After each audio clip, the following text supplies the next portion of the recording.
तो यार कहानी वहीं से स्टार्ट होती है जहाँ से खत्म हुआ था। हंसने की आवाज आई थी, वो भी धुन से, जिसे सुनने के बाद अपना एमसी भी चौंका पड़ा था। सामने का नजारा देखता है और देखने के साथ ही साला हिला पड़ा था, क्योंकि सामने वाला बंदा कोई और नहीं बल्कि ये बोले टोफू मैन था कि हेलो मेरे दोस्त, मैं हेवनली वेनरेबल टोफू, और बताना ये चाहता हूँ तुम अपने जीवन में जितना भी टोफू खाओगे तुम्हारे कल्टीवेशन उतनी ही तेजी से सुधार होगा। एक मजबूत फाउंडेशन तैयार करना, ऊंचे स्तरों को चुनौती देना, खूबसूरत महिलाओं को अपनी बाहों में लेना और यहाँ तक कि शिखर तक पहुंचना, हर चीज तुम अचीव कर सकते हो। समझ रहे हो ना कि मेरा बोलने का मतलब क्या है? इसलिए बस खाओ, टोफू खाते जाओ। और ये सुनकर अपने एमसी का रिएक्शन तो देखो, माँ कसम बहुत ही ज्यादा अजीब था। तभी कहानी में ट्विस्ट, ये जो चीज हो रही थी ना, ये चीज किसी और ने नहीं बल्कि ये बोले कि अपनी सीनियर सिस्टर कर रही थी। सोचती है गुड, अब ये बंदा और भी ज्यादा डेलीगेंट तरीके से कल्टीवेट करेगा। हालांकि अगर मैं सच बोलूं ना तो वो पहले से ही अपनी पूरी कोशिश कर रहा है। मास्टर ने कहा था उचित मात्रा में दबाव एक व्यक्ति की क्षमता को और भी ज्यादा उत्तेजित कर सकता है, लेकिन ये कितना सच है वो मुझे भी नहीं पता। मैंने तो अपनी कोशिश कर ली, अब देखना ये कि क्या वो बंदा सच्ची में आगे बढ़ता है। और इतना बोलने के साथ ही सीन चेंज होता है दूसरे दिन। अपने मेन कैरेक्टर को दिखाया जाता है जो कि इस बार टोफू को पकड़ लिया था, अच्छे से पकड़ा था। इनफैक्ट ये बोले चलो उसके साथ खेल रहा था। बोलता है कि साले तेरी माँ का पुतले ये ले, और वही होता है अपने एमसी के फेंके गए टोफू को पुतला भी बड़ी आसानी से पकड़ लेता है। और जरा देखो तो एक दूसरे की तरफ लगे तेरी फेंके जा रहे थे, जिसको अपनी सीनियर सिस्टर भी बड़ी आराम से वहां पर खड़े होकर हंसते हुए देखे जा रही थी। बोलती है गुड, तुमने भारी उठाना सीख लिया, हल्का भी उठाना सीख लिया, यानी कि तुम्हारा स्टेज क्लियर होता है। मुबारक हो, आज से तुम एक क्यूआई कंडीशन के लेवल वाला कल्टीवेटर बन गए। मेन कैरेक्टर है क्या? मतलब सच्ची में मैं क्यूआई कंडीशन स्टेज पर हूँ? मैं ना सच में मैं ही ना। हाँ, और ये चीज ऑलरेडी 3 दिन पहले ही हो चुका है। और ये बोलकर अपने एमसी के हाथ में रखे टोफू को उड़ा देती है, जिसको अपने एमसी भी बहुत ही गौर से देखे जा रहा था। याद करता है सीनियर सिस्टर ने क्या कहा था, फीलिंग्स को ढूंढो, शक्तियों को नियंत्रित करो और यहाँ तक अपने शरीर का उपयोग करो। और हाँ, इन सब चीजों का यूज करते हुए स्पिरिचुअल एनर्जी का यूज तो बिल्कुल भी मत करना। जानबूझकर कभी भी मत सोचो कि कितना पावर का यूज करना है, बस पूरी तरीके से अपने फीलिंग पर निर्भर रहो। और वही होता है, धीरे धीरे कर अपने एमसूस की बातों को सोचे जा रहा था। एक लंबी और गहरी सांस लेता है और पूरे तरीके से अपने शरीर को ढीला छोड़ देता है। महसूस किए जा रहा था फीलिंग को, नेचर के साथ विलीन हो रहा था। और पता नहीं लेकिन कुछ तो होता है जिसे सीनियर सिस्टर की कही गई सारी की सारी बातें अपने एमसी को समझ में आ जाती है। तभी आंखें खोलता है और फटाक से आते हुए टोफू की ओर अपने हाथों को बढ़ा देता है। और ये लो, अपने एमसी को तो देखो फुल एटीट्यूड में उस टोफू को पकड़ लिया था। हमारा मेन कैरेक्टर 1 मिनट क्यूआई को अपनी बॉडी पर एक्युमुलेट करना, क्या इसी फीलिंग को कहते हैं? ये भी कि नहीं, बिल्कुल भी नहीं। दरअसल बात ये है कि जो मैंने तुम्हें सिखाया ना, वो एंसेंट टाइप की सबसे प्रारंभिक वाली कल्टीवेशन मेथड है, समझे? पहले के टाइम नेचर को समझते थे, हमारे जैसे लोग नहीं थे जो उस टाइम बकचोदी करते थे। और ऊपर से मेडिसिनल बात लेने के चक्कर में तुम्हारे सारे मेडिसिन ऑलरेडी खुल चुके हैं। कहना तो नहीं चाहते, लेकिन ये मेथड तुम्हारे लिए बहुत ही ज्यादा सुटेबल था। और अगर सच बोलूं तो तुम्हारे क्यूआई कंडीशन वाला लेवल नॉर्मल क्यूआई कंडीशन के लेवल वाले बंदूक से बहुत ही ज्यादा लगे। अच्छा, समझ गया। तो फिर ये बताइए अब आगे का कल्टीवेशन का क्या? क्यूआई को अपने बॉडी पर एक्युमुलेट कर लिया, तो अब बारी कल्टीवेशन 8 की। तो फिर बताइए क्या सीखूं मैं? लड़की बोलती कि सोड स्पिरिचुअल रूट वालों के लिए सच्ची में बहुत सारे कल्टीवेशन 8 भरे पड़े। अगर तुम बोलो तो मैं तुम्हें एक मोटी सी बुक भी दे सकता हूँ, लेकिन वही बात, वो तुम्हारे लिए सुटेबल नहीं होगा। आई मीन मेरा बोलने का मतलब ये कि वो अपनी रचना की शुरुआत से ही तुम्हारे लिए डिजाइन नहीं किए गए थे। इसलिए मैं तुम्हें एक टास्क देती हूँ, जाओ अपना कल्टीवेशन आर्ट खुद बनाओ। और ये सुनकर अपने एमसी भी चौंक जाता है और हंसते हुए बोलता है क्या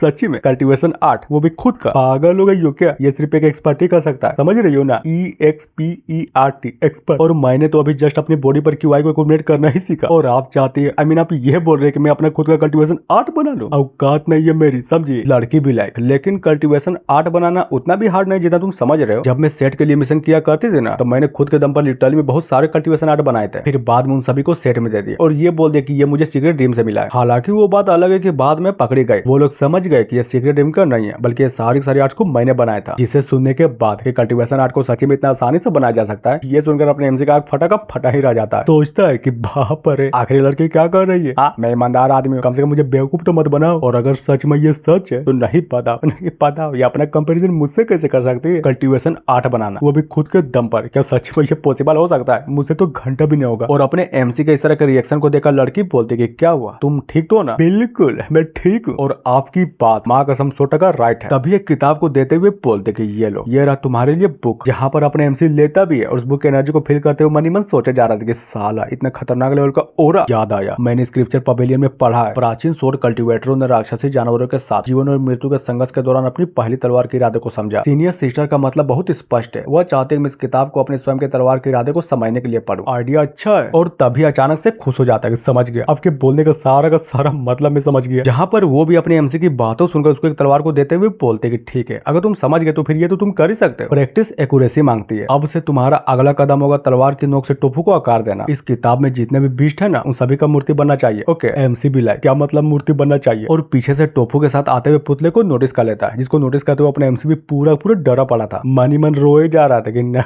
यार वैसा नहीं। सीन चेंज होता है कुछ दिनों बाद। यार अपना कुरामा यानी कि टोफू से बना 920 डीमन फॉक्स, और हाँ एक नहीं थे बल्कि ये बोले कि बहुत सारे थे, जिसे देखते हुए लड़की बोलती कि नॉट बैड, तुम्हारा मास्टर करने का स्पीड सच्ची में लाजवाब है। एमसी भी लाइक होगी क्यों नहीं, आखिर ये चीज अंबुजा सीमेंट से जो बनी है, चलो ठीक है। और अपने हाथों में कुछ तो निकालते हुए बोलती कि दूसरी बात, शॉर्ट कल्टीवेटर को हमेशा उसकी आंखें तेज रखनी चाहिए। उधर देखो, मैं पहले उन सारे टोफू को कुचलूंगी, उसके बाद मेरे हाथ में जो ये बीज है मैं उसमें फेंक दूंगी। करना ये कि समय रहता है तुम्हें उसे खोजना है, अगर खोज लिए तो पास। फिर क्या, वही होता है जो वो बोले थे, उन सारे टोफू को कुचल देती है। जिसको इस तरह से कुचलता वो देखकर अपना एमसी भी चौंका पड़ा था। तभी अचानक से फुल स्पीड में पीछे की ओर घूमता है और हाँ फेंके गए बीज को टोफू में जाने से पहले रोकने का ट्राई करता है। लेकिन क्या वो इतना स्पीड था कि लगने के साथ ही लिटरली में अपने एमसी की धज्जियां उड़ जाती है। धम से करके घुटनों में था और जरा देखो तो दर्द के मारे अपने एमसी रोए जा रहा था। बोलता है प्लीज क्या ये मेथड चेंज नहीं हो सकता? ओह तो तुम इस मेथड को चेंज करवाना चाहते हो? नाइस। और जी हाँ, इतना बोलने के साथ ही एपिसोड ये पर खत्म होता है। तो मिलते हैं नेक्स्ट वीडियो में जो कि अगले हफ्ते आएगी। So thank you.